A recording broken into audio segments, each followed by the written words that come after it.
আজকের ভিডিওতে আমরা দেখব কিভাবে ড্রয়িং ফাংশনগুলো কাজ করে। নরমালি আইগ্রাফিক্সের ড্রয়িং ফাংশনগুলো তত একটা লাগে না, তাও আর কি দেখানোর জন্য। তো আমি এখানে কিছু ভেরিয়েবল ডিক্লেয়ার করে রেখেছি। লাইনের জন্য কিছু ভেরিয়েবল, ইক্লিপসের জন্য কিছু ভেরিয়েবল, সার্কেলের জন্য কিছু, আর রেক্ট্যাঙ্গেলের জন্য কিছু। আচ্ছা, দেখা যাক। আইড্রয়ের ড্রয়িং এর যত কিছু আছে সবকিছু আমরা আইড্রয়ের ভিতরে লিখবো। আইড্রয়ের অবশ্যই আই ক্লিয়ারের নিচে। ওকে, আইলাইন চারটা প্যারামিটার নেবে। চারটা প্যারামিটার আমরা লিখি x, y, x2, y2। ওকে, চারটা প্যারামিটার নেওয়া শেষ। নেক্সট আই ইলিপসও চারটা প্যারামিটার নেবে। প্রথম দুটো প্যারামিটার হচ্ছে কোঅর্ডিনেট। সো আমি ইলিপসের কোঅর্ডিনেট লিখি ax, ey, সেকেন্ড দুটো প্যারামিটার হচ্ছে a এবং b এর মান। ইলিপসে যেরকম a এবং b এর মান দেওয়া লাগে, এখানেও সেম a, b। ওকে, এবার লিখবো আমরা ফিল্ড ইলিপস। ফিল্ড ইলিপসটা জাস্ট ইলিপসের ভিতরে কালারটা ফিল করে দেয়। ওকে, এখানেও সেম চারটা ভেরিয়েবল। সো আমি ভেরিয়েবলগুলো জাস্ট কপি করে নিই। ওকে, ফিল্ড ইলিপসের জন্য আমি দুই আলাদা ভেরিয়েবল লিখছি।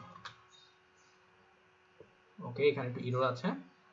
আচ্ছা, এখানে আমি একটু ভুল লিখেছি।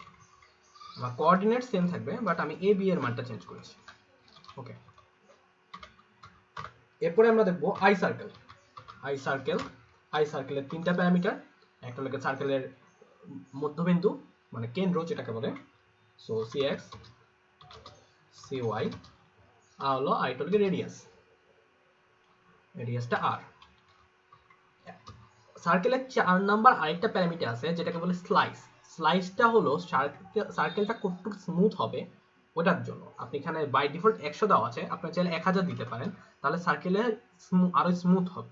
আমার এই 4 নাম্বার ভেরিয়েবলটা দরকার নেই। আই ফিল্ড সার্কেলের মতো সেম cx, cy, আর রেডিয়াসটা ডিফাইন্ড। ওকে, আমরা এখন ড্রয়িং করে দেখি।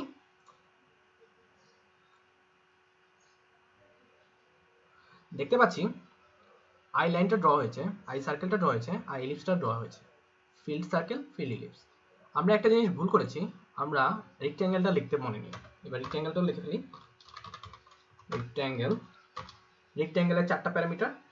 প্রথম দুটো হচ্ছে কোঅর্ডিনেট rx, ry। সেকেন্ডটা হচ্ছে দৈর্ঘ্য প্রস্থ dx, dy। আই ফিল্ড রেক্ট্যাঙ্গেলের চারটা parameter rx, ry, dx2 dy2। ওকে, হয়ে গেল। এবার বিল্ড করে দেখি। আপনারা দেখতে পাচ্ছেন এখানে সার্কেল আর ইলিপসের কেন্দ্রবিন্দুগুলা পয়েন্ট মাঝখানে, কিন্তু ফিল্ড রেক্ট্যাঙ্গেল আর রেক্ট্যাঙ্গেলের যে আমরা xy কোঅর্ডিনেট দিয়েছি ওটা বাম পাশের নিচের কর্নারটাকে ধরা হচ্ছে। তো আপনারা বুঝতেই পারছেন ফিল্ড আর নর্মাল ফাংশনটা কিভাবে কাজ করে। আজকের জন্য এটুকুই, ধন্যবাদ।